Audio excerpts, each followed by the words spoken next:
দেখো বন্ধুরা, সাদা নোটে শাক ভাজবো। পাঁচ ফোড়ন দিয়ে দিচ্ছি, আগে বাদামটা ভেজে তুলে নেব, নিয়ে লঙ্কাটা পরে দেবো। ছিটকে যায় তো মুখে চোখে বড্ড ভয় করে, তার জন্য আগে বাদামটা তুলে নেব। আমি আজকে এইভাবে সাদা নোটেটা ভাজবো। তো চলো দেখাই। দেখতে পাচ্ছ কড়াইয়ের মধ্যে পরিমাণ মতো নুন হলুদ দিয়ে দিয়েছি, কাঁচা লঙ্কা দিয়ে দিয়েছি চিড়ে। তো এখন এইটা নাড়াচাড়া করব। দেখো বন্ধুরা, কাঁচা লঙ্কা চিড়ে দিয়ে দিয়েছি, নাড়াচাড়ার পর্ব চলছে। আর একটু তেল দেব।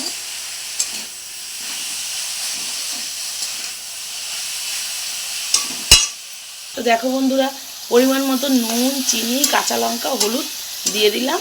এবার এটাকে ভাজবো। ভাজার পর মতো আর একটু তেলও দিয়ে দিচ্ছি। দেখতে পাচ্ছ কড়াইতে তেল দিয়ে দিচ্ছি একটু। শাক ভাজাতে একটু তেল বেশি করে দিয়ে ভাজলে ভালো লাগে। তো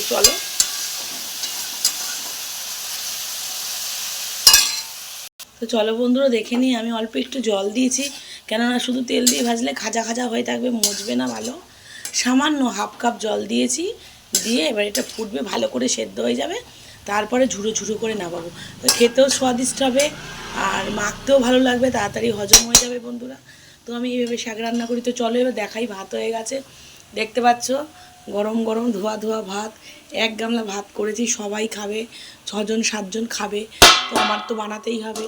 তো চলো এখন শাকটা এবার আর একটু নেড়ে দিই, নাড়িয়ে এবার নামাবো। জলটা টেনে নিলেই নেড়ে চেড়ে নামাবো। নিরামিষ যেহেতু একটু জুতজাত করে না করলে হয় না বন্ধুরা। নিরামিষ রান্না খুব সাবধানে খুব যত্ন করে করতে হয়, তবেই খেতে সুস্বাদু হয় এবং ভালো লাগে। তো চলো বন্ধুরা, শাক ভাজা নোটে শাক ভাজা রেডি।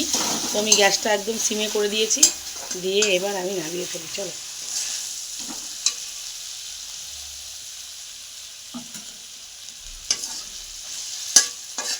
তোমরা দূর দূর থেকে যে সমস্ত বন্ধুরা দেখো তাদের কেমন লাগে, খারাপও তো লাগতে পারে। যারা দেখো তারা অন্তত কম একটু কমেন্ট করে বলো। অনেক বন্ধুরা কমেন্ট করে, আবার অনেক বন্ধুরা করেও না, দেখেই বেরিয়ে চলে যায়। আরে বাবা, খারাপ হলে সেটা তো তোমরা বলবে যে দিদি তোমার এইগুলো ভালো হচ্ছে না, এই রান্নাগুলো ভালো লাগছে না, অন্য রান্না করো, বা কিছু রান্না অন্য কিছু ধরনের রান্না করে দেখাও। খারাপ হলেও বলবে, কমসে কম ভালো হলেও বলবে। সেই বন্ধুদের সেই কথাটা শোনার জন্য তো আমি আশা করে থাকি। অনেক বন্ধুরা বলে, আবার অনেক বন্ধুরা বলেও না, চুপচাপ দেখে বেরিয়ে যায়। তো বন্ধুদের একটা কথাই বলি, তোমরা যদি একটু আমার পাশে থাকো, একটু মাঝে মধ্যে উত্তর দাও, প্রতি উত্তর দাও, আমি যে বলছি তার রিফ্লেক্সটা তোমরা যদি দাও, তো বন্ধুরা আমার একটু এগোতে সুবিধা হবে।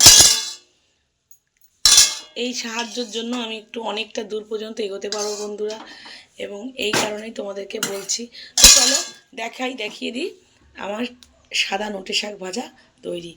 এখানে ডাল নামিয়ে ফেলেছি, ডালে ফোড়ন দিয়েছি, আদা বাটা কাঁচা লঙ্কা চিড়ে দিয়েছি, 5 ফোড়ন দিয়েছি, দিয়ে ভালো করে নেড়ে চেড়েছি, ধনে পাতা দিয়েছি, দিয়ে নেড়ে চেড়ে তা মুগের ডালটা সোমবার দিয়েছি, দিয়ে নাড়িয়ে চেড়ে পরিমাণ মতন নুন হলুদ আর মিষ্টি দিয়ে নামিয়েছি। তো চলো, নোটে শাক ভাজা তৈরি।